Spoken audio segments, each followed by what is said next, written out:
I do not want to comment. Je me suis donné toutes les réponses dont j'avais besoin. C'est la Fashion Week? Ils se mettent sur le trottoir, les fashion. What are those? Dior clothes. It's fashion art. Dude, fashion is hard work, gritty, it's not glamorous. Okay, you know now, les dés sont jetés. It means like, what can happen, you know? That's all. Hello, Amrit. Hello. Hi, how are you? I'm really good, actually. Super happy to have you today. Yeah, likewise. I think it's just, like I said, I still feel cold in this hot weather. Really? Paris, I'm freezing mentally. Maybe it's just, I think I was talking to myself this morning as well. I'm like, damn, I need to check my throat chakra if it's still active, you know, because I have to talk a lot today. Mean? Yeah, because you have like 7 different chakras, different points in your body, and they all kind of even physically occupy different space. Okay. So your throat chakra is also responsible of your communication skills. So yeah, I've tried my best to balance them before coming here. Yes. Yeah, okay, I hope so yeah, you're gonna have to use it. I'm pretty sure. Okay, so the way we do this is we're gonna start with like where you grew up, and we're gonna just go from where you grew up to now. So. Tell us a little bit about yourself. Where were you born? I'm born in Punjab, India. Proper Punjabi girl. Yeah, in a small village, like in middle of nowhere. But it's so interesting where I grew up. It's just, so in India, you have like cities, villages, but then you have like deras. It's like a different thing where people live in their fields. So where I grew up is just me and my family. So my neighbors are my uncles. Yes. So I see them every day. So it's just like 5 homes. Yeah. Just me with them, and you can just walk into their home every day, exchange whatever you don't want to eat in your home, and you can bring some food from their home. So it's such a different kind of world. And then I grew up with like so many animals.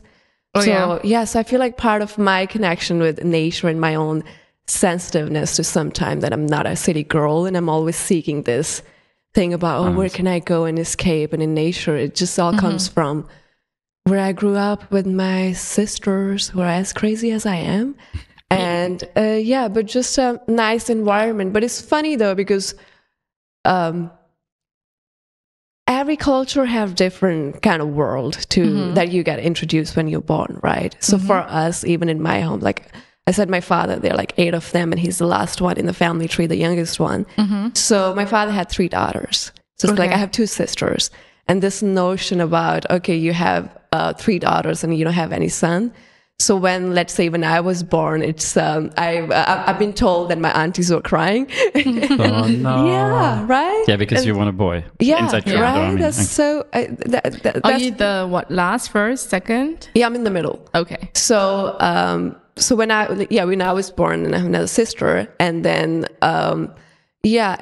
but I had a very badass grandmother. She had like tattoos. She rode horses for traveling. What? This woman would have like my father as kid on the horse, and she would go like meet her relatives and cross the river through the horse and everything. Wow. Had tattoos all over. Just something else. Yeah, very badass. So, but she was really close to my father, but she was our umbrella. She blanketed us. She protected us. And even though everybody saw that, oh my God, poor my parents, they don't have any sons. And all my uncles they all have at least 2 or 3 sons. I have so many male cousins. I just grew up around men, like so much masculine energy. And I feel like part of me, like sometimes people think I'm really dominant and intimidating, but it all comes to because I just grew up around so many men. Guys, but then even, let's say my grandma, she was such a strong personality, and we have such a big influence from her as well. So yeah, long story short, if I have to bring you all to today. Tell us everything. No. Everything. I'll take my time. So yeah, so then... so you went to school there? Like, how does it work there? Yeah, we had school like 10 minutes away from my home. Okay. Went to cycling every day to school. All the kids from the village together. I've had a bunch of accidents. That was not my fault. Even on cycle, you can die out there. Because we have no... I heard about the driving in India. Come on. Yeah, right? We have no security. We have no road signs. I hope so nowadays. And especially when you're from a small village, it's not much of a priority. And also, back in the day, not a lot of people were driving cars. So we have a big biker culture. Like I used to, I had a motorbike as well, which I almost killed someone with. Oh my God. Okay. Yeah. So went to the school.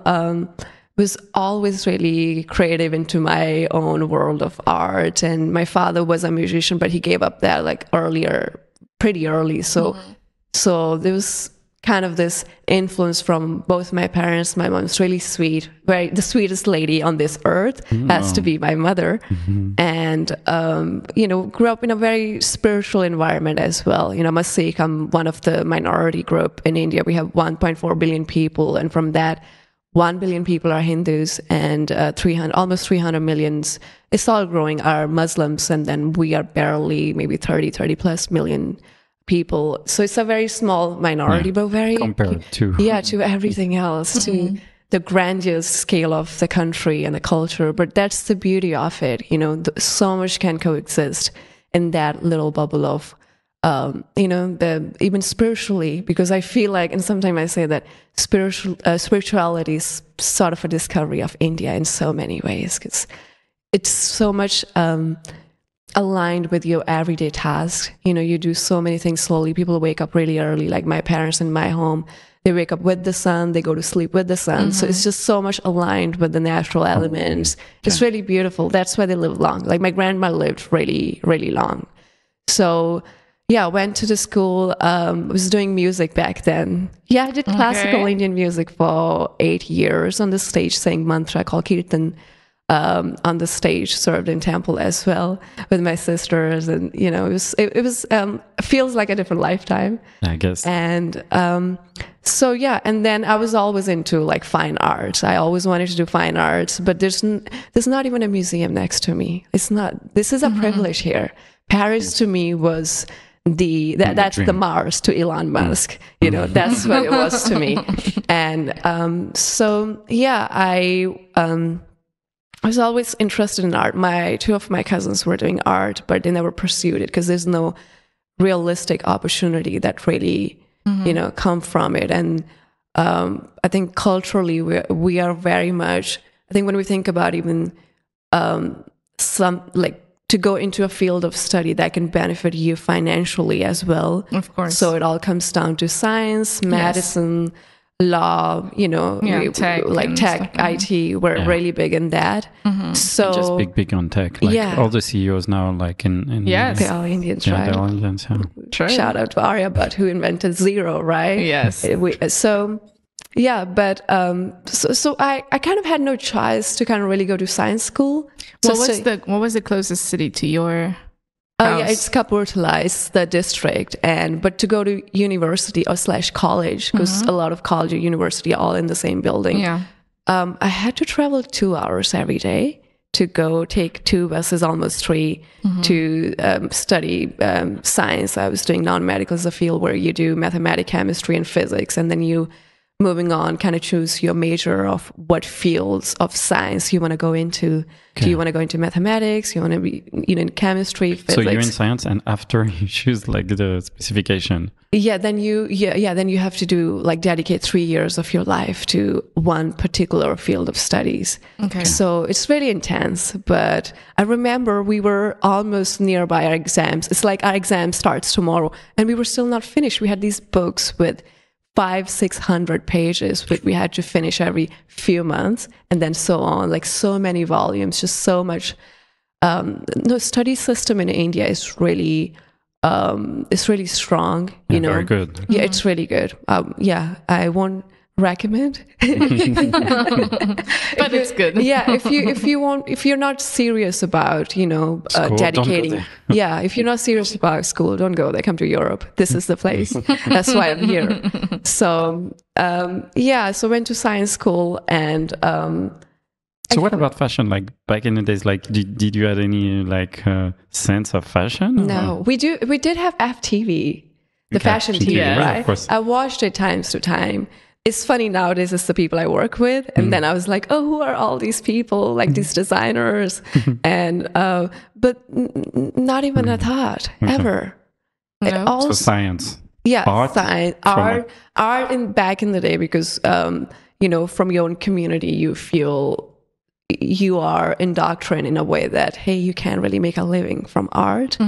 Also, the main medium in art in India is a lot of, let's say, music and films. And That's films huge is big. industry. We make the most amount of movies in the world.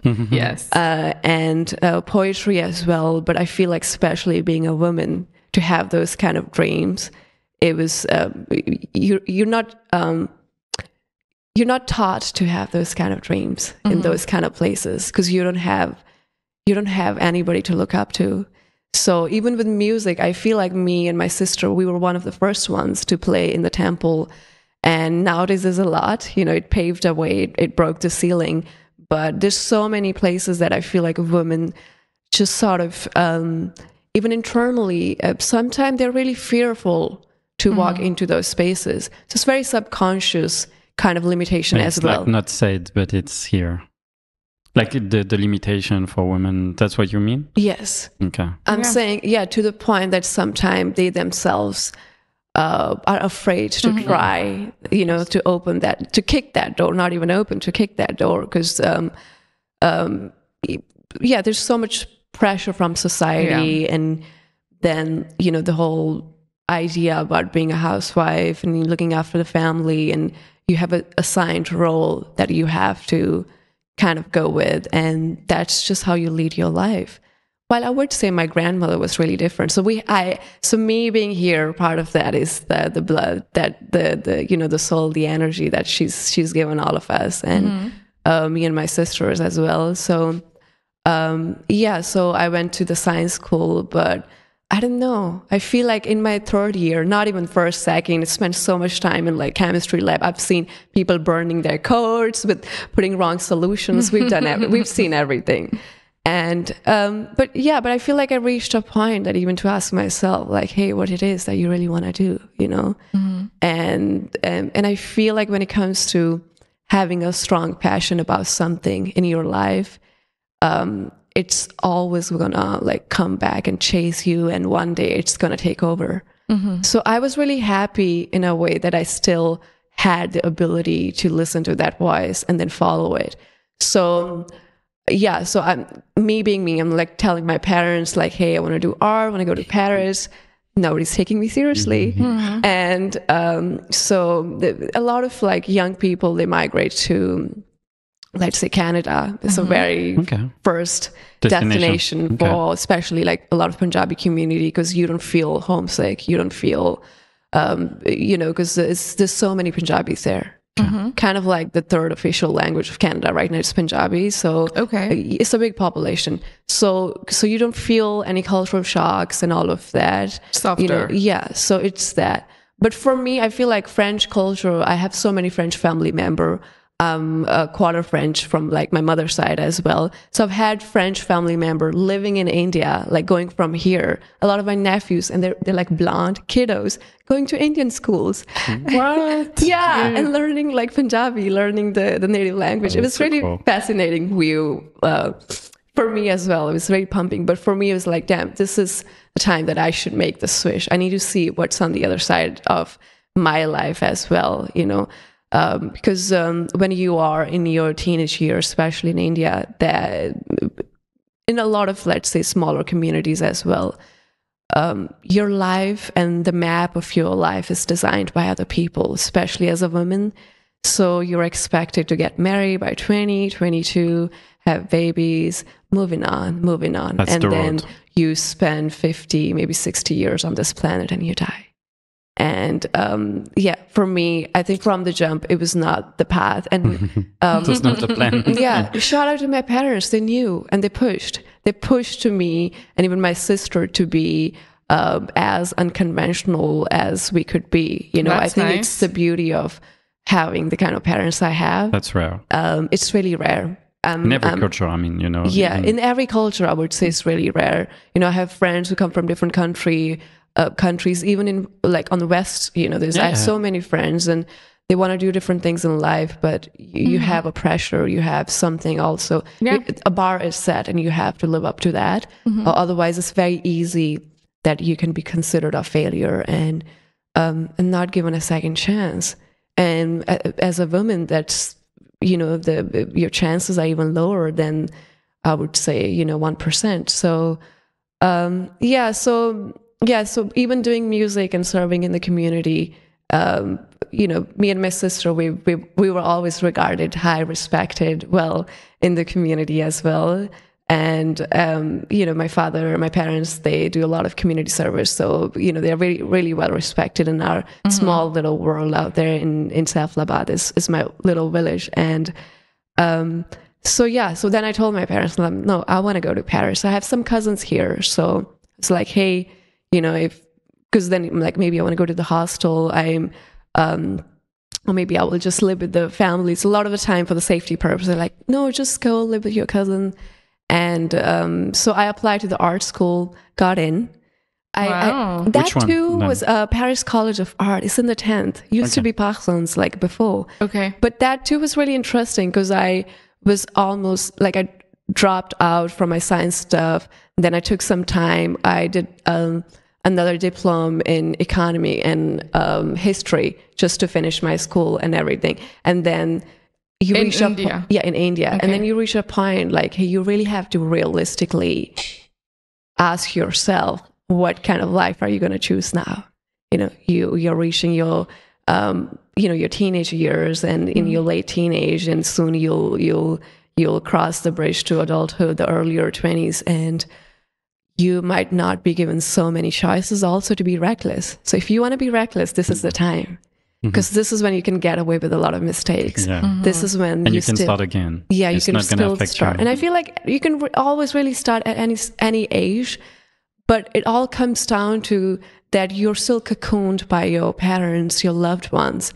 So you feel like if you mess up, you still have... Can always go back. You can always go back, and they're still waiting, and they will just embrace you as who you are, and they can guide you into something else and help you also find what you want to do as well. So yeah, long story short, all my peers were going to Canada, and I'm like, no, I'm going to Paris. Okay. I'm gonna live the dream that I'm gonna live the dream. So not even, so it was more the artistic dreams. I spent like so many years, like Hokusai is one of my inspiration. So I spent so much time. So I studied art on my own because back in India we didn't have any we have no art schools, not that I'm aware of, like nearby, closer to me. So I would just study a lot from YouTube, and I was so keen in my practice. And then the Indian side comes in that you can just sit down and do something for many hours, and all the meditative, abilities. So yeah, and I found so much peace and grounding, like in doing art. I feel like I was kind of awkward growing up. Yeah, I had a different relationship with my siblings or society in a way that I was really introvert, and I would just spend time at home. My cats were my best friends. The trees were my best friends. And I would just spend time, people might think I'm crazy, but yeah, just talking to all of these entities, these energies, these bodies, and spent a lot of time with my parents as well. While my sisters, my siblings, who were really outgoing, they had a lot of friends. So I was really the oddball of the home in so many ways. Cats. Yeah, right. And then just I was the only one who had her own room. So they were staying together because my sisters were really close to each other. And for me, I was just in my zone, and then just reading books and watching all of these documentaries about different artists, and Michelangelo, Picasso, you have Frida Kahlo, you have all of these inspirations. And for me, it was more like, damn, what is this world? And the thing is, everything when it comes to any artistic destination, it all comes down to Paris for everybody. Yeah. And for me, it was a privilege in a way that, having some French blood and having some family members all around me, that I already felt that sense of comfort, that I was very incisive in the way that, hey, I'm confident, I want to go. It's not completely unknown. Yeah, it's not going to Mars yet. So, so I told my parents, and I said, hey, I want to go. When I study art, apply to the art school. I remember, first of all, nobody took me seriously because nobody cares about art in general. So everyone was really trying their best to talk me into like to go to Canada. So even you'll go to just temple and you have a neighbors meeting and they're like, oh, so where's your daughter going? Because mine went to Canada. And when you say France, and they're like, oh, what you mean France? In Europe? Like, so, and, so I didn't let anybody peer pressure me to the point that I was really strongly committed to my, internal idea of that, hey, this is where I want to relocate next for the next phase of my life and kind of reclaim my independence as well. You when you grow up in an environment and you're surrounded by your family members, you're surrounded by your cultural values and these things every day. So that's all you know about life. But then when you are, as a teenager, you expose yourself to these external influences, in this case, all these artists and me reading all of these books. So I really had this deep desire to also just kind of know myself more as a person and not just accept, myself from how I'm seen in my society and even just as a woman on this planet, right? You have to, there comes a point that you have to kind of get up and you also have to be able to confront yourself, because I feel like that's the best way to know yourself. So so for me, it was like, okay, ask myself what you want to do and just be really, really, really strongly believing in that. So told my parents that I'm going to apply to the art school. And that too, I was on the last day of the deadline. I found this cool, like on Instagram hashtags and stuff. And then I remembered and it said, oh, well, you only have like 1 week, then you have to apply everything. And then I remember I locked myself in the room for 1 month. I was really intense about the whole process because I had to finish like, I think 13 to 16 artwork, some sculptures. I had some work done before. So, So you were painting at the time already? I was, painting, sculpting, drawing a lot. My first medium was sketching because it just takes too long. I feel like I almost went blind doing that. Just by focusing. So much concentration visually. I was never wearing glasses or contact lenses before. And then I started doing all of that. And it just takes so much of your visual energy as well and physically. But when you get lost in the dance of everything, you forget about time. You forget about all these other things. And for me, I always felt it was something very visceral and spiritual for me. This whole process of creating, and it's very non-judgmental. You don't have any commentary coming from left and right, especially because I was self-taught. So I just had so much time to have fun, figure out different techniques, do different things, and see what I can do. And I finished all my artworks on time, wrote a whole inspirational essay about why am I doing this.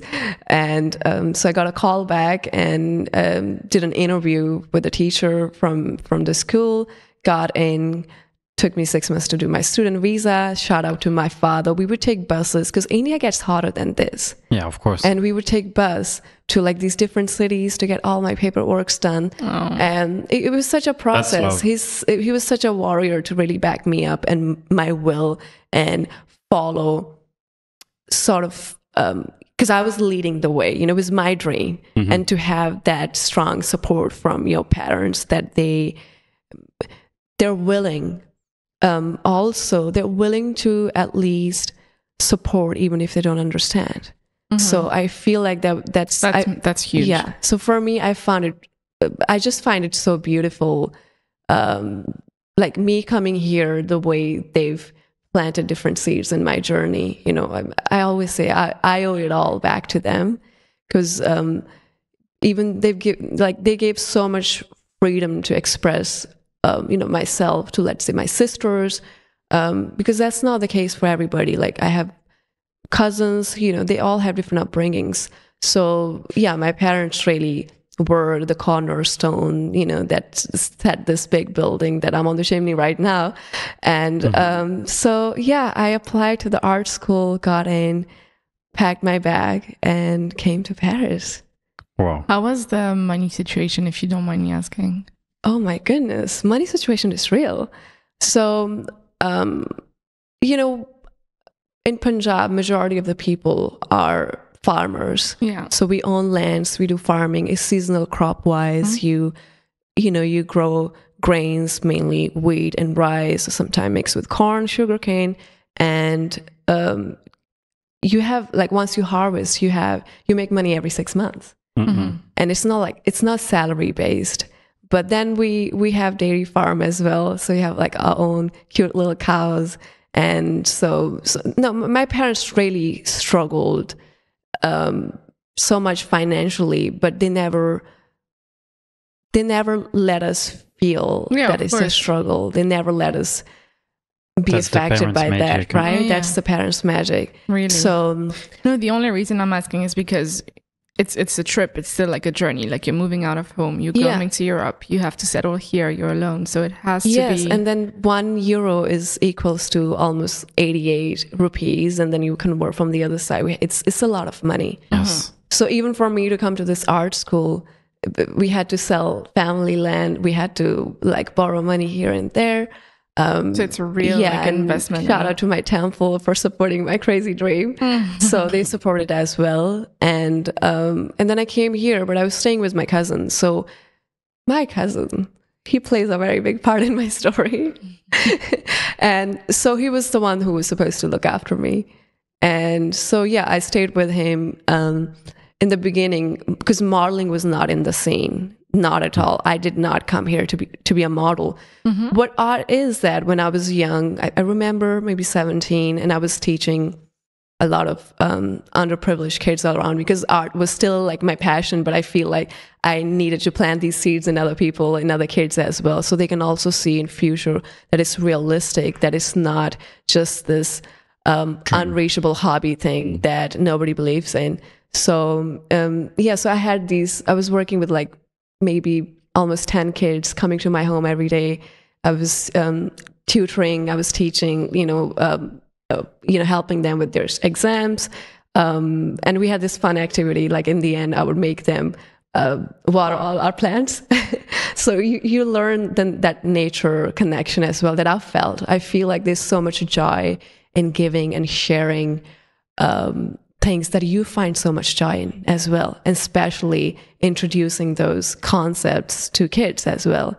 So it was really, beautiful time as well. And then there was a contest with, I believe, Love magazine back in the day.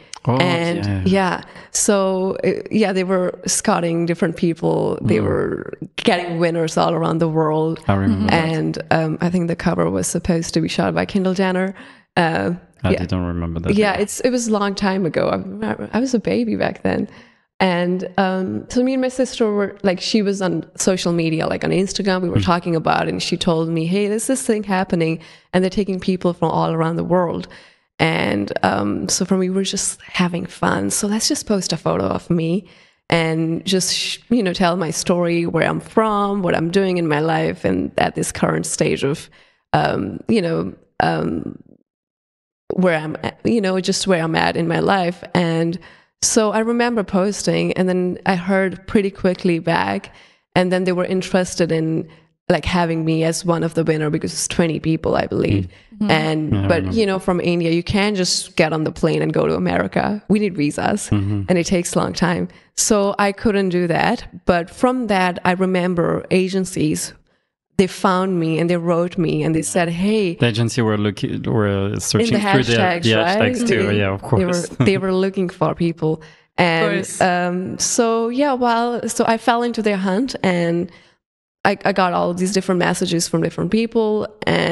But these were the years when I was, a science nerd. I didn't really think any future or any life, supposedly something realistic in entertainment for myself, especially. Because you feel when you live in, let's say, a country like India, most of the time that you feel or that you're gonna die here. So you just feel like this is my world, this is what it is. So and even Francesca, So Frenchie tells me a different story, but we love Francesca. Yeah, so love she, my manager, and so she found me in all of this mix as well. So she wrote me as well, and I remember deleting that page, but still keeping in touch with Francesca. And I was in touch with few agencies, and they asked me to send photos and headshots. We don't know none of that. Yeah, I had no. Me and my sister were like, "What in the rocket science is this?" And crops, this walk videos, black on black. No, we don't wear heels when it's just. So we were flip flops. We just run around in them. That's our shoes for parties, weddings, go to temple. Anything. That's it. Everything. It's very uber, part of our culture. So. So Francesca, but then I started a poetry page. So, because with art and, I already had ambitions to go into art school, in the next few months. So I was writing a lot. So this is what you're in the process of getting your visa, right? This is before that. Yeah, this is before I even applied. So I had some gap years after finishing my school to kind of understand what fields of study if I want to go into, if everybody's going to Canada, and if I want to ride the same wave. But I took my time. Okay. I'm really a slow bird. So you were still in India? I was still in India. Okay, All of this happened when I'm in India. Okay. So and so Francesca was one of the person who was following me on my poetry page, and it was getting a lot of it. We used to have a good algorithm on back in the days, the good old days of social media, right? We had a whole community.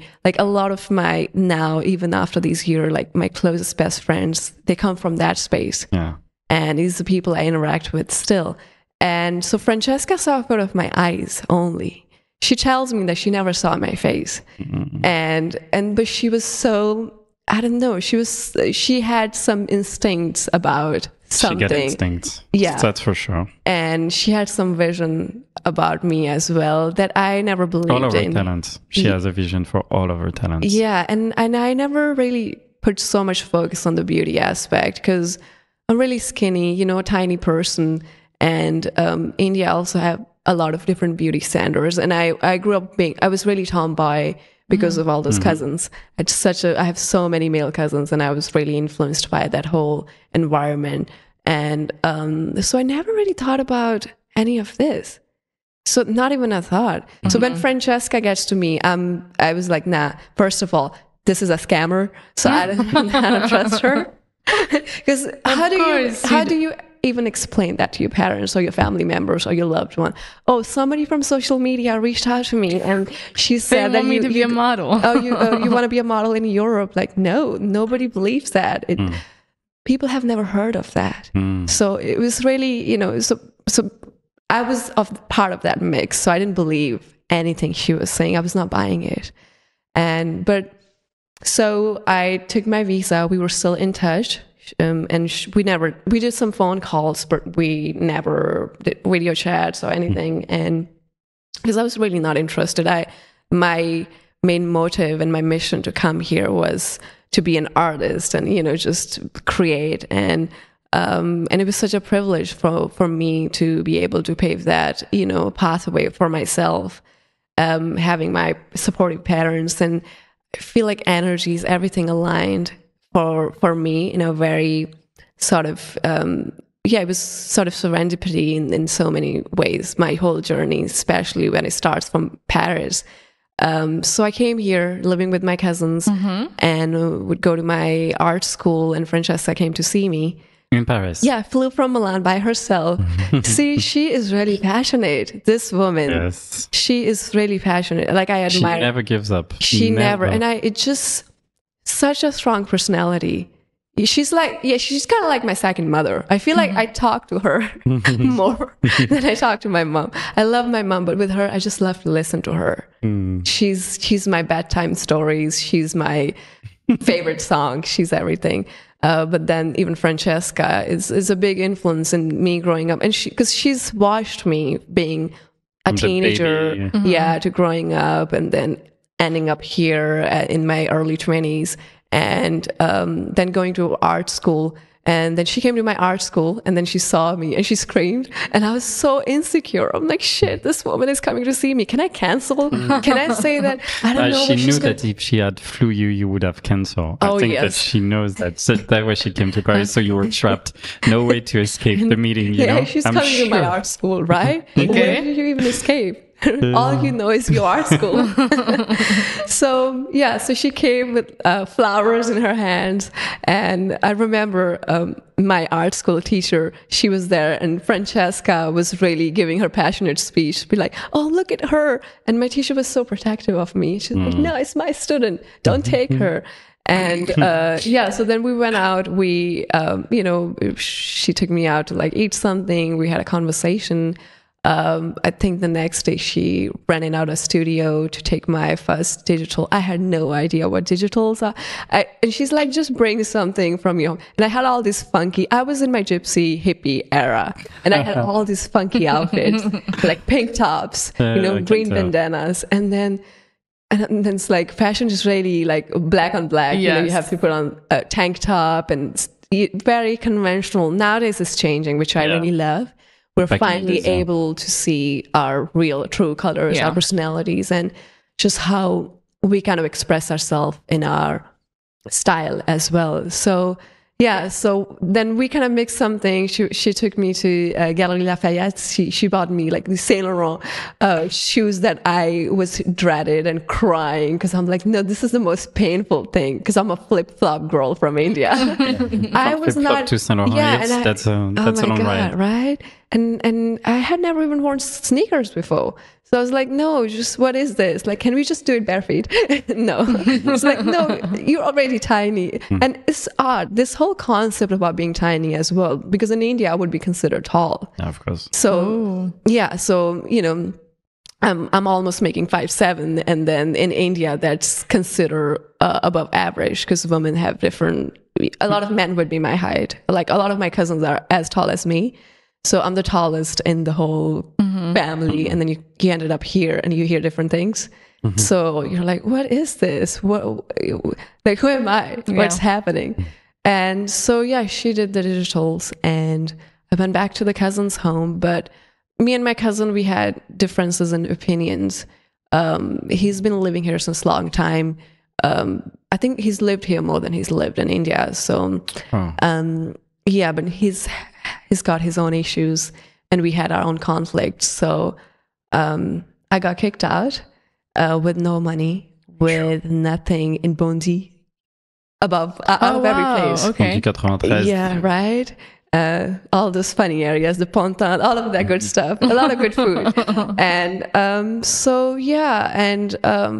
I kind of had no choice to either you sleep at the metro station, then I feel like there were so many angels walking around me, because I had this choice that you've done this struggle to come to this country, and in few weeks your cousin is kind of abandoning you or your idea of living, that you're not seeing eye to eye.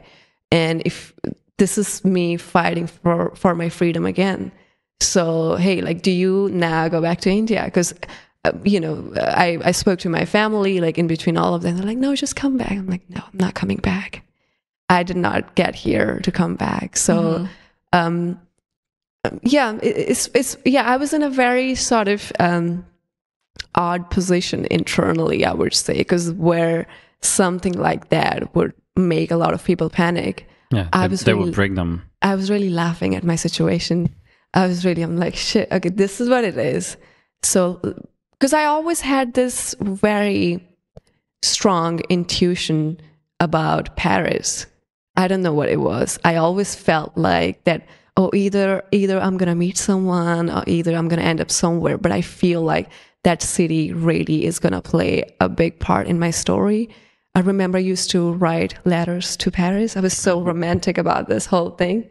And but then you end up in Bondy, and then you're like, what the heck? Like, what is this? What happened to the romance? That's the most romantic place in France. So what happened? What did you do after that? So you were really I was really with my bags and everything, all my belongings.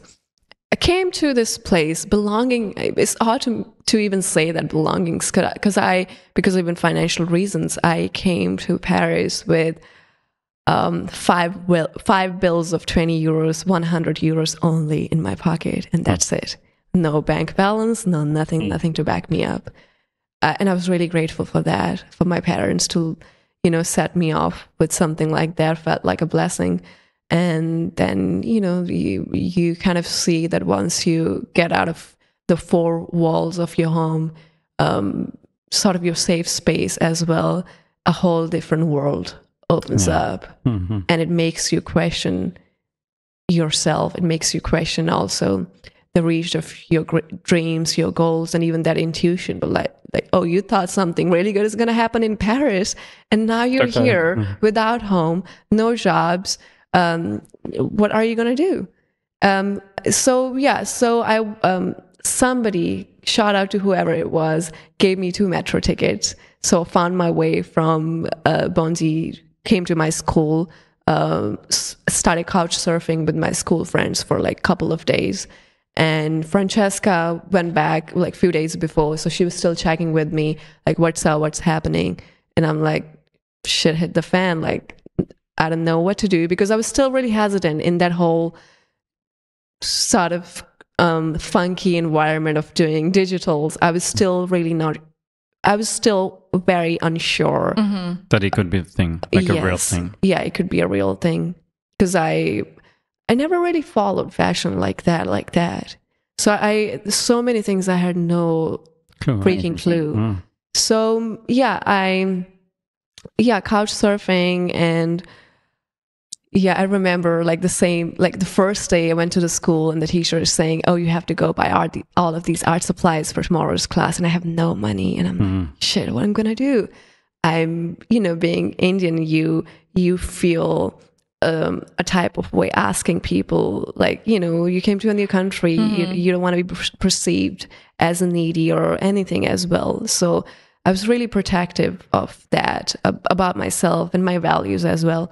So when I opened my bags when I was couch surfing in the first apartment of my friend, I found like a bill of 20 euros. So I was like, God's with me. This is cool. Went to get my art supplies. And then I wanted to eat something. So I got all these fruit yogurts and stuff, all of this funky good stuff that we never had before in India. Mm-hmm. And I remember I was short of maybe 2 or 3 euros.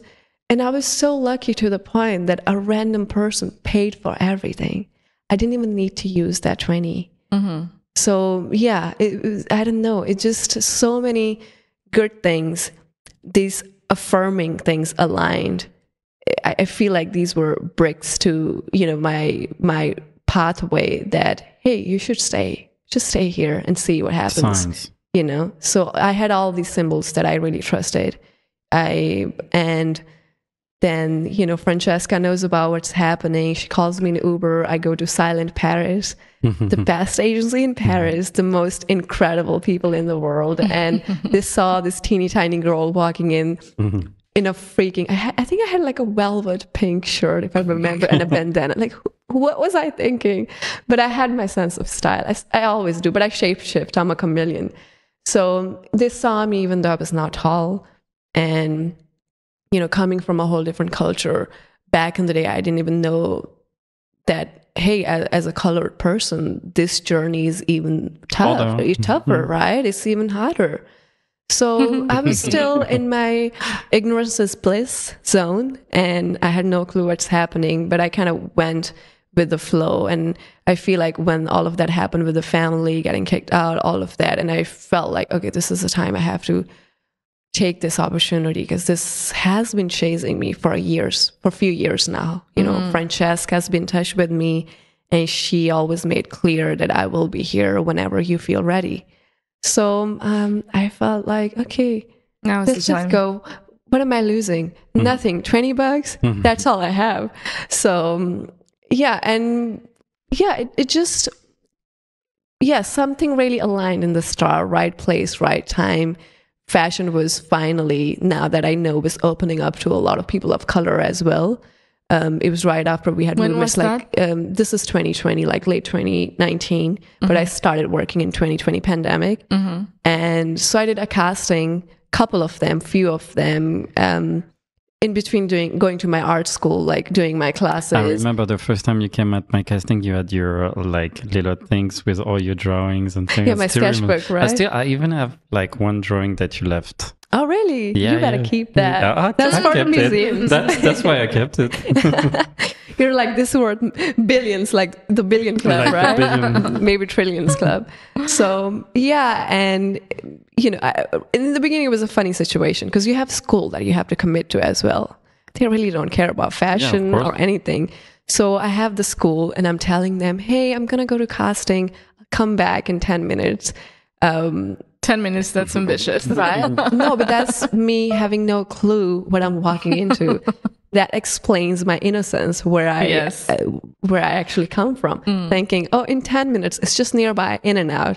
I'll come back. Just, Wait for me. Hold my on. stuff. yeah, just hold my stuff. I'll come back to school, and then you wake up. Then you come back to. Darkness and night, and your school's being shut. Like what? Wow. Like you realize, like, what happened here? How did it take so long? So went to my first casting. I had one pair of shoe which was broken. I was walking in these heels all around Paris, and I remember that's all. Forget about those Saint Laurent. I was not gonna wear those. So went to a casting, and one big casting director, and so he saw me. He asked me to walk. I did my little funky thing in my broken shoes. It really humbles me now to think about it. And so, yeah, in the next day, I had the option for my first job. And in next few days, got confirmed, flew to London for my first job. It was for Vogue France. And that's how we start. That's a good start. Crazy, right? Like here Who I'm was shooting struggling, jiggling, have no clue what's going on. Yeah. And here I'm doing Vogue France all of a sudden. Who was shooting this story? David Sims? No, it was Lester McClellan. And then it was really I remember that was my first time I'm being shot outside of Francesca's. Wow. So you're starting with like AAA. Yes, like with all of these big models, it was a story about future of fashion. I had my name in the magazine. Wow. And I remember going in, and it's the first time I'm finding all of these new things that people are actually like doing your nails. And then I remember the lady, she asked me to take out my socks, and she's like, oh, I want to do your nails and your feet. And I'm like apologizing, why are you touching my feet? Like, you're older than me, because for my cultural reason, only younger people can touch elders' feet. And it was all so new to me. It's the first time I ever put on makeup. Ever. Wow. It was a new thing for so many things. And how did you feel? Were you like intimidated, or were you kind of excited though? I don't know. I feel like part of the reason that I've been able to embrace this journey is that I never felt intimidated by this, because a lot of the time you have fears out of expectations, right? You have fears out of doubts. Yes. When you don't even know anything, what expectations, what doubts? It was really blank in my head. So I just went with the flow. I went there, to see what's happening, just learned whatever I could learn from the moment, and had no clue that there's this hierarchy of even big models, new models, new faces. Like, I was a new face. I had no clue like what all of this is. And but it was a really beautiful story. It was my first job, came out in, I believe, 2020 in pandemic, when the world was shutting down and I was starting.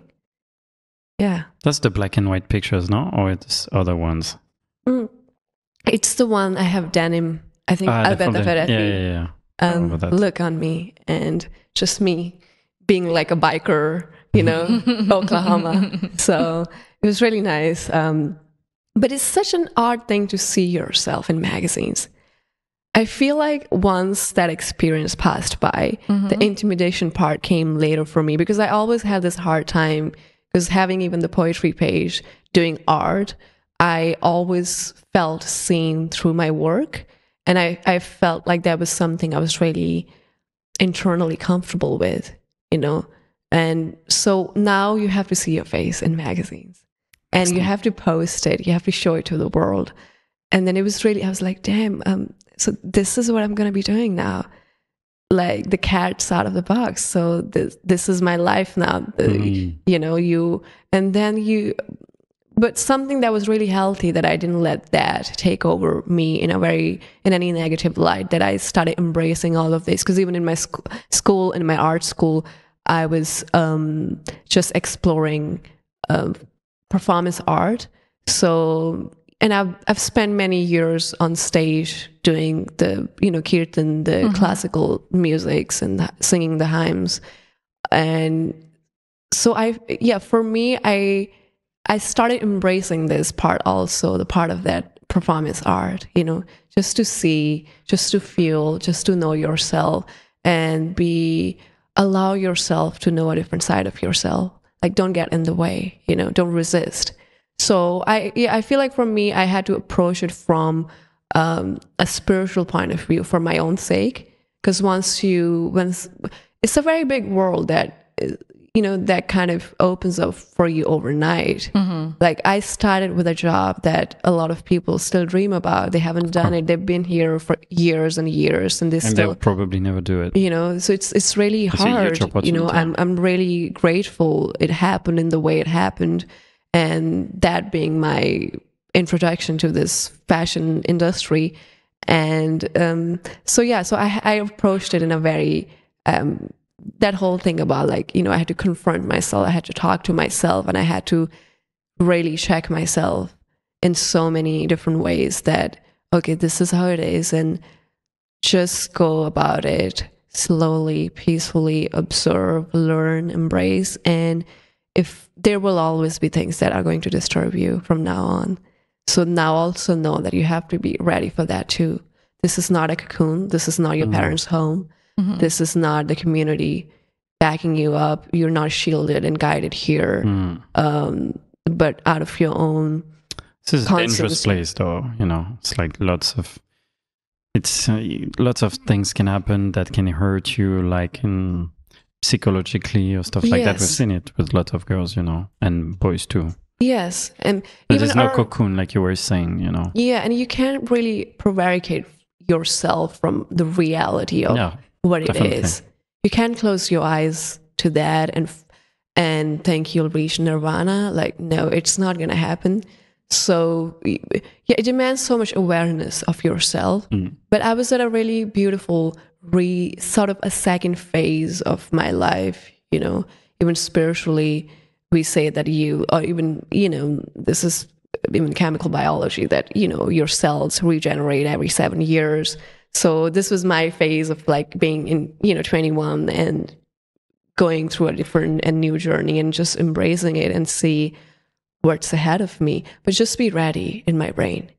I feel like a lot of the time, because nowadays I've been around now for 3 years, and I come across, I do not do like fashion castings anymore for fashion weeks, to like direct bookings if it is, and being on the shorter side. And I want to make this point clear that that's one side of the diversity board that's not really hitting. Like, where's the jobs for people who are small, So, but nowadays I feel like there's, I was in New York, I believe last September, and I met someone who just started, like, it was a new face, this girl, we were in the same hotel, and I could sense the anxiety in her, and her skin was breaking out, and she was like, what do I do? Like, I don't know. I feel like my belly is bloated, and like, what should I do?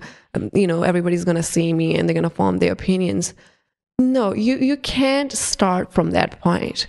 Because if you start from really fragile foundation, it's never going to make something strong out of it. Because then it reflects in your future as well. Because there's so many people who go into all of this, that, oh, I'm going to self-compromise myself in many ways. My diet, my this, my that, my values.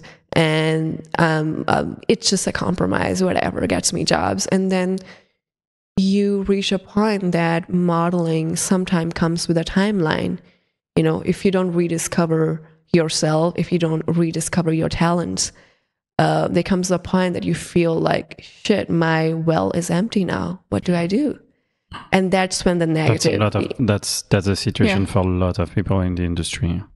A lot of girls, I would say, who start at an early age, of course, they feel sort of a midlife crisis at 19. Yeah, that's crazy. And in the beginning, because I lived in model's apartment for a year under silent, met incredible people, and but even through them meeting other models, and I was still really introverted. Even pandemic, I spent time inside, going crazy in every direction, doing a lot of art, and found my interest also in performance again.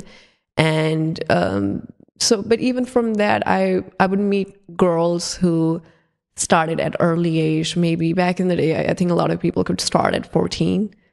Yeah, nowadays I believe, like, because of the law, runways now less than 18. So which was really healthy, because sometimes that's the thing, you are in your freaking sweet 16 and you think the world is your playground and you think that you're playing, but at a later stage you realize that you're actually fighting, and it's not fun anymore. And so and I feel like I've come across a lot of individual, and for some of them, I think for me, the conversations have always been moving around this sort of vicious cycle of like, what should I do now? What should I do? What I'm gonna do? Always questioning, right? Like, I've done this. Maybe it's gone. My career's over, and you think your life is over, and you're only 19. Yeah, that's crazy. It's so bizarre. For me, and coming from where I come from, at 19, 20, we were still having fun, climbing trees, talking to cats, talking to trees, and still having no clue of, what's life about. But you still have a fresh, mind state about that. You're not like mindless. You're mindful about the possibilities of what life can bring you to the table. And I feel like in modeling, a lot of the time, girls try to shrink their world to this small space. While for someone like me, I've learned to use it as a spectrum of what other possibilities are in my life. What else that I've learned from this is what I want to do. That's where now acting comes into my life, that I would say that I found that passion through modeling, because I saw, okay, I'm doing this, I'm having fun, but what's the next stage? What's the sort of the product of all of this process that I've been part of all of these years now? So I think for girls as well, I remember one of my friends, and for her, we had this conversation, and she started doing embroidery, and I'm like, yeah, even that, So if you feel that your energy has been sucked out, your soul's been sucked out of you, and you don't feel that there's possibilities of something new, you're fooling yourself, because there is. And you have to hunt it down by yourself. Nobody's going to guide you on that journey, because that's, I think in modeling, a lot of the time, young people, when they are in this sort of back and forth, you find it hard to trust people. You find it hard to trust your agencies. You find you're like, no, you're lying to me. I don't know, maybe you only want me to make money, and all of that. And this sense of unhappiness and not being satisfied as a human being, it's something deeper, and it's something that you have to dig on your own. And people in life can always guide to you to a journey, but they can't walk it for you. So 100%. Drink water. All right. So what's your timeline really? Because you're talking age and everything. How old were you when you got here? In my early 20s. Yeah, 21 here, started modeling kind of full time, 22, 25 getting this year. So everything happened pretty quick. But that too is funny, because when I started, I had no clue that that's considered old to start modeling. right? Because oh Yes. my God, that's like retirement age. What are you doing? But nowadays, to my surprise, a lot of my friends, they like now they start at like 26, 28, and it can be healthy. I think it all comes down to individual passion, right? There's girls who are in their teenage years and they want to do this, but just come prepared. You when you feel like, oh, I have to give in, I have to give my energy, but you have to be a little bit calculative about that, because you also have to go back into your space and not feel empty. You have to go back to your space and find other elements in your life that that can balance you and your mental health, your well-being, and also be curious. Have curiosity about life. You can't limit to a profession, and this is the stage I'm at. I am modeling as to me been my primarily profession. I've never worked a job before. I've done some illustrations for books and magazines back in India, but I've never did like a full-time job. So this was my first time doing something and working and actively living at airports and having, I don't know, my home is full of luggages. That's all I have. I had to have a cleaning lady the other day, and she's like, what is this? I'm like, I have 6 luggage. This one is for Europe. This one's for America. This one's for India. Like, I'm ready. This is my go mode. Okay, you can go. Yeah. The luggage ready. Right? This is my luggage. And she's like, what I have to do? I'm like, just close these, because my clothing, everything is ready. It's just, nowadays you learn about jobs maybe a day before, a few hours before. So you just have to be, so you have to be ready, and you, but it's funny because that becomes so normal for your lifestyle, and it can be so abnormal for somebody else, because they're like, what is all of this? Like, did you never settle down properly here? I'm like, no, this is me going on the mission. This is me actually, this is part of my job. And this is part of my preparation, and just, not get into this panic mode or having an anxiety or like, oh, this, that, all of that. So physical actions also reflect, into your mental stability in so many ways. And that's it. So you were saying you have a suitcase ready for India. Did you go? I'm guessing you went back. Yeah, I was there a few months ago. Oh my God, that was something. During pandemic, I couldn't see my parents for so long. Yeah, which was really, I had never gone. It's never been that long that I haven't seen them. So it was really nice going back, and a lot of things happened in my life. Here's modeling and being also the first Sikh Punjabi person to do so many things that I've done, and coming from India, a smaller, I'm not a city girl, I come from middle of nowhere. It's impossible to imagine. To even imagine. It's impossible. And then you go back, and it was really nice. I had a really warm welcome, but I found myself, because I left it in like early 20, almost 20, coming, and then going back around like 22 at the age of that. And then you feel like, damn, now I'm like a businesswoman, I'm a working woman, I do this. A full adult. And then you also feel a sense of agency and authority within yourself and the way you conduct yourself in your community as well. You're not that kid who had no clue what she's doing anymore. Exactly. You're not the one who needed, the shield and the, needed to be guarded. And so now you've really learned a way of living as well, which I would say has also empowered my sense of self in so many ways. And yeah, my parents were really happy to see that.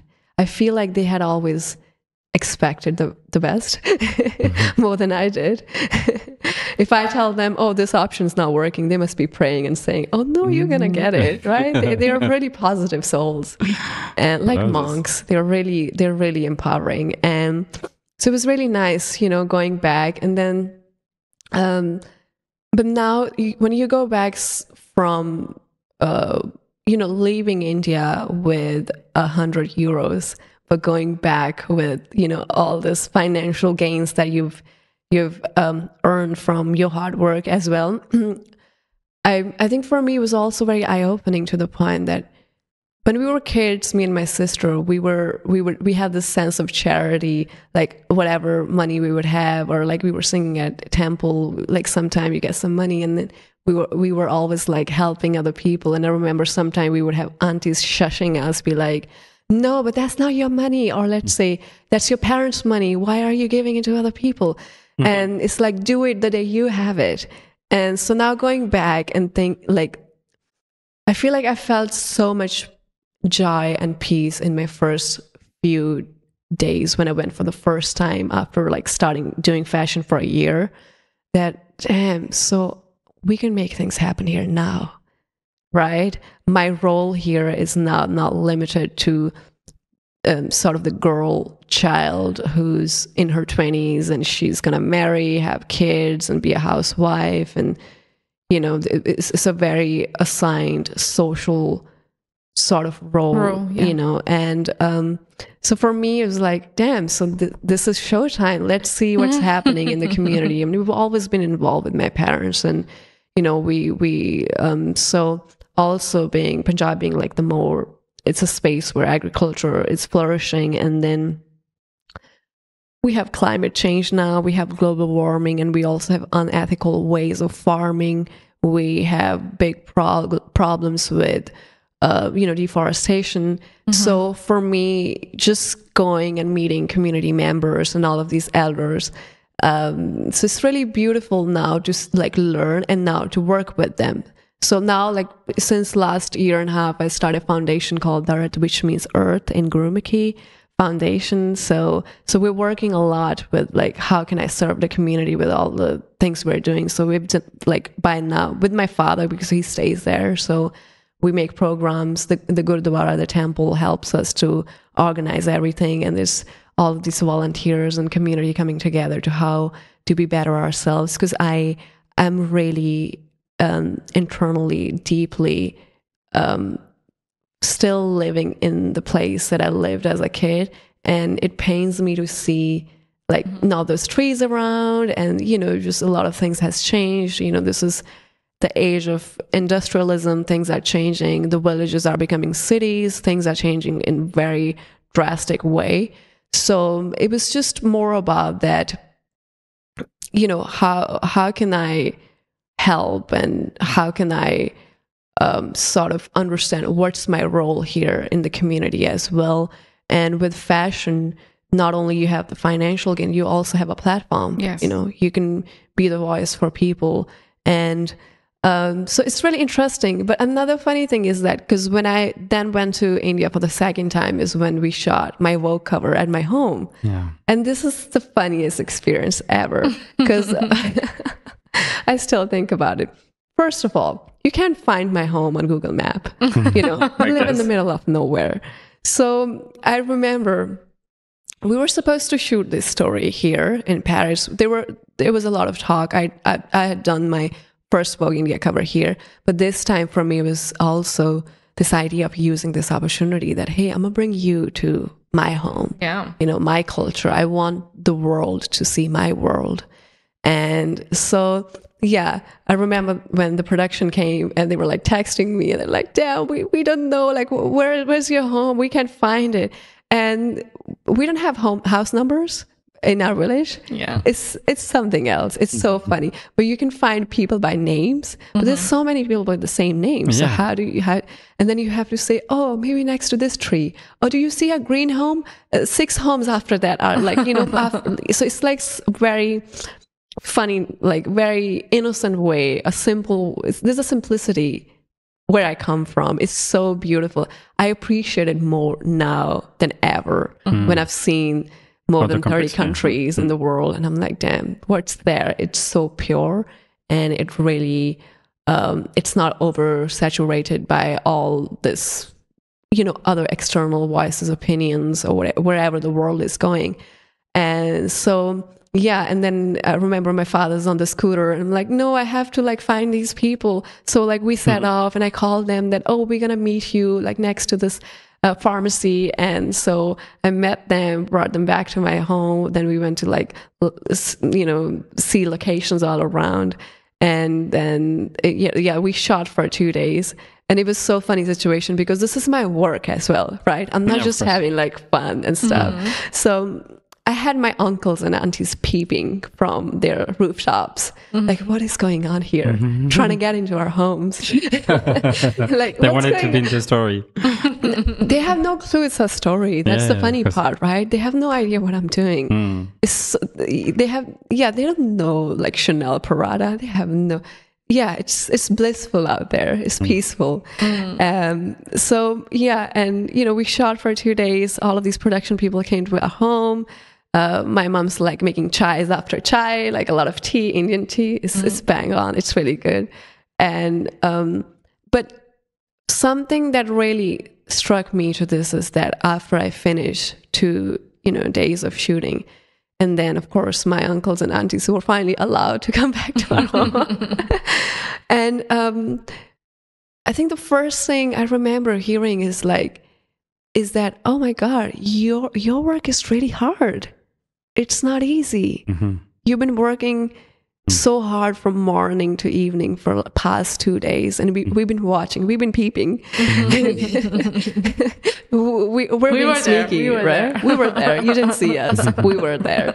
And so I think it's the first time my folks kind of gather understanding of that my job is, I'm not sipping teas. People are not handing me, cups with straws, and, that's how I wake up. No, it's a real job. It's a real struggle, like mentally, physically, spiritually. Both. It challenges every part of your existence, every inch of your being. And so mission completed there, and I was really grateful that it's they got to see what you do. They got to see what I do. And then we incorporated, let's say, my father's drawing room. We used bed sheets that my mother embroidered. Like we used all these different elements that are true to me and my existence, my physical existence especially. So it was really nice, shooting that and seeing that. Now it's funny, my father is still waiting for the book. He calls it a book. He said, where's the book? You didn't bring the book where you have your photos. I'm like, I forgot about the book again. I'm going to bring it next time. So, Send them copies. I try to. I did for my first one, I did.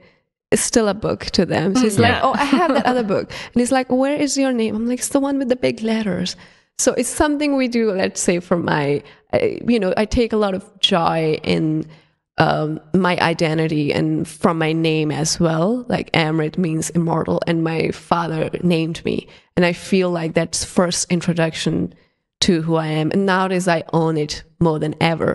So when you see not only just your face, but you see your name, your name is, it stamps your whole, your ancestor. It's stamping your whole physical identity on this page, and you see it, and it also means so much to other people who look up to fashion and are from my culture, but they never seen these kind of names on magazines. It's it's another sort of privilege that I have that I'm really grateful for. And nowadays it's a funny situation that I get DMs from kids who are like in junior like classes from me about like feeling inspired, and also some of them pursuing fashion or art, performance, because before there wasn't anybody doing this. Yeah, you paved the way. I don't know. I'm still having fun. Yeah, but I'm still inspiring really, people is still a huge thing, Yeah, I don't know. I don't know, because it took a lot in so many different ways, right? Because even modeling, there's so many ways that you end up here. There are girls who take classes, they do trainings, to be models. I was in China last month, and they have this, like, they go to the university to be a model for a full year. Like, in sometimes 2 years. Yeah. It's something. Wow. Crazy. Fashion, I don't know. They fashion call it school. It's fashion It's school. like modeling school. Modeling school, exactly. Model school. Model Academy. They learn how Wow. to walk and stuff. Yeah, it's really something. No, I ended That's up good. here knowing nothing, never been shot before. That too, other thing is like when I go sometime and I have friends and now in different parts of India, you know, when I went last time, we had Christian Dior finally coming to us. And that was such a big honor. And I remember feeling so emotional. I was in the lineup and Peter was next to me. He's the maker for Dior. And I was like, no, I feel like crying. And I just don't want to ruin your makeup. But I'm just feeling so moved. You know, there's all of these chemical reaction. I was so affected by doing something that I do in a different country. But now the world has changed to the point that it's coming home. And you're getting to do it here with the same people that you do in, you know, in Europe or in different places. So it was really, And then we wore flip flops. We wore the velvet flip flops. We were really Indian about it, and so it just felt like walking in the street. It was really such magnificent, like so wonderful experience. I still think about it. It just still moves me emotionally because I hadn't imagined. I always saw this coming, but I'm good that it came quicker and it came when I'm still modeling. So I get to do this too. I'm not just watching it. No, there's so much fun in doing it, right? So it was beautiful. And then I was part of this Indian Met Gala. That was another beautiful experience. I had never done events. I stay in my zone. I'm still that mysterious cat. I really still don't go out too much to fashion parties. I do my job. I go back, you know.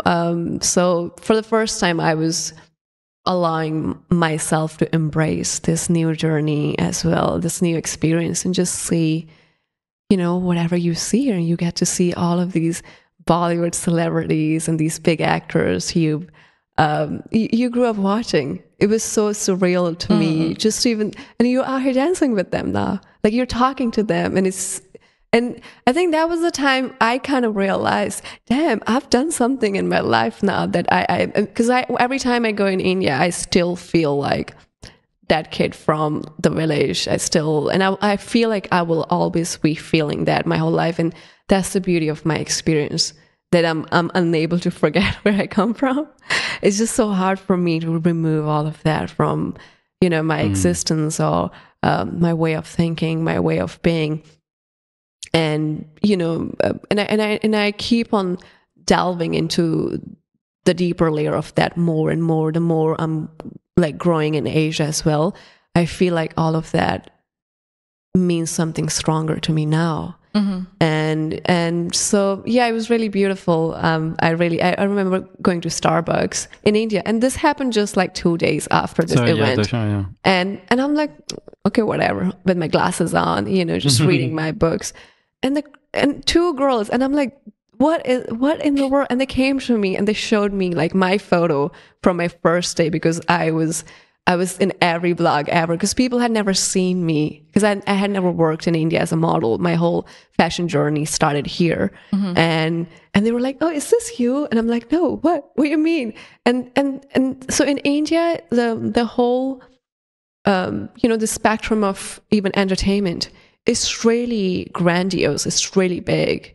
You know, once you are among the stars, you are one, like the actors and stuff. Yes, and so you know, such a big population is so attached to that. That's their way of life. So it was really, I was really taken back by them. Like, damn, I just came here for the first time, and you like already recognize me. No, that's not me, by the way.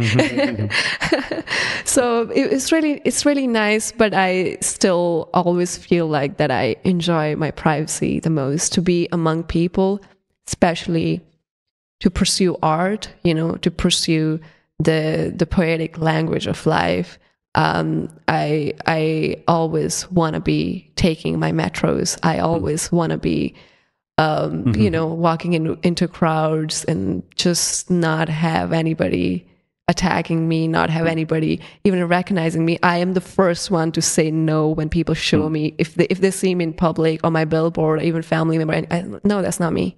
That is not me, because I feel like for a lot of people that brings so much fun, right? It's very stimulating. For me, the kind of stimulation I get from internally is just being among people, and I'm such a people watcher. I love to observe.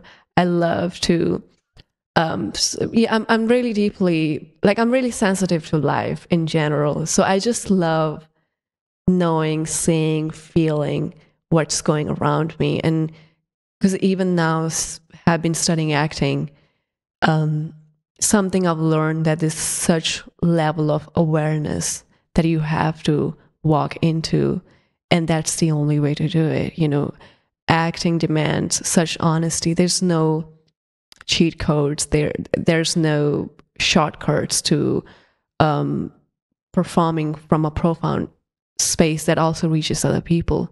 So yeah, and for me, I just get that drug, that stimulation from just being among people in public and just feeling all of these different energies and being moved by it, because it really circles into and transforms into a very great motivation to create as well. You know, it's hard to create stories that you've resisted. You know, it's hard to open up it's hard to, let's say, create something that can reach other people if you're cocooning yourself, if you're shielding yourself. How do you think that you can create something that will impact other people when you are closed off as well? So for me, I just love this experience of life so much, and just being out. And with modeling, it's such a privilege to travel to different places. You meet different cultures. You pick up different, different habits as well. So yeah, it's beautiful. I'm at a stage in my life where I feel like everything is making sense in such a nice way that that I'm really, really grateful, because I'm learning and moving on. I want to create more. I want to have that agency, because in modeling, sometimes you're limited to other people's ideas, right? You have a mood board. You have products. Yeah, you have products to sell. Of course. Nowadays, we have movement directors. Yes, you even know how to move. Like, why are they doing the Chinese model school? We have people on the set now to do everything for you, right? So, and then performance, acting, art, and directing. I want to make movies. I wrote like 2 short movies recently that I really am wanting to shoot soon. So, and I feel like for me, just to kind of see the kind of person I am, to understand myself, that I'm just way too expressive, and it's hard for me to,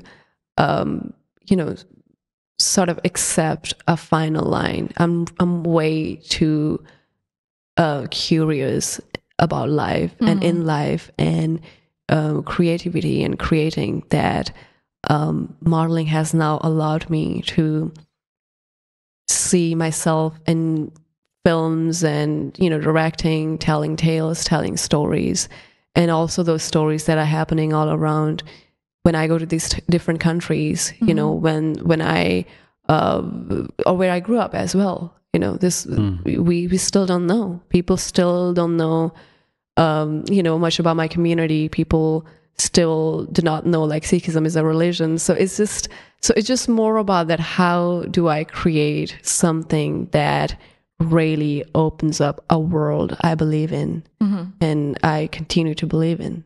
Yeah. Wow. This has probably been one of the most wise episodes that we've ever wise. I'm no old lady. No, but you don't, even so, you're very, very wise. I don't know. I get shy about these things. I don't know. Okay, I won't embarrass you then. Yeah, like hiding my face. I think we're going to wrap it up soon, but do you have anything else that you want to talk about? Or do you think we mentioned everything that needed to be mentioned? I keep on talking, it's hard for me to stop. I will chain you here until your next lifetime and beyond. No, but it was so interesting to know about your journey and everything that you have in mind for the future. Yes. And yeah, I think for me, if there's anything I just want to add is just for, it comes back to, let's say, modeling as well. You know, I just strongly believe that my fellow models and the ones who are just starting, that start from a foundation where you have other things, other worlds outside of fashion for yourself. Yeah. Because, I feel like that works for everything though. Like no matter what you want to do in life, it's good to have balance, Yes. Like not close yourself off and, like forget about friends, family, workouts, whatever. Yeah. And Then everything. sort of direct your attention to yourself to understand your bigger purpose as well. Because life is a very unique experience. We only have one lifetime. So if you're going to really, really strongly, negatively fuck up and you're going to beat yourself, you're going to be really hard on yourself because you're not booking jobs or you're not doing the shows or why this, why that, what's happening, or you're small, you're big, this, that, all of those things. Know that the only thing that's really constant in life is change. Things gonna change. They change. Always. They will change. I started doing this job when it was ready and changing to have space for people like me. And I really appreciate it, but I do feel like there's a long way to go. But I just want girls and even boys, male models. That's another struggle that barely anyone talks about. I have a lot of male model friends and, they go through different challenges on their own. And a lot of the time they barely have any voice, I was just asking to my friend, I'm like, hey, we go to sets, they call us babe. What do they call you guys? Like, I want to know, do they call you buddy and dude or mate? Like, what is it? So that's a funny question. Right? Because it's like, we always like babe, darling, Yeah, we I think they probably call them babe as well. They're very standard, dictionary of fashion encyclopedia. So, I think that is the thing. Change is really constant. And if you keep on believing and doing what you believe in, things are bound to move, things are bound to shift. If I can come here growing up in the middle of nowhere and now can also see myself going and moving and flowing on my own speed, I like to take my time. I'm not in any rush. So, doing movies and making my movies and, sharing the stories that I believe in, that I do want people to see and hear and feel motivated and feel moved. So that all comes with understanding that things can change at any time. So just keep on believing, guard yourself, but not create walls, create bridges. So guard yourself with healthy things that empower you, things that add value in you, and take time to know yourself. Don't just know yourself by looking at your photo in a campaign or not booking a job. Don't judge yourself by that. I feel like judgment is a kind of sentiment that comes from lack of self-understanding. So don't do that to yourself. Be kind to yourself. That's it. You see, some more wisdom. That was Thank you so very much. nice way to end the episode. Thanks a lot, Amrit. It was Thank amazing. you. Thank you very much you. for having me.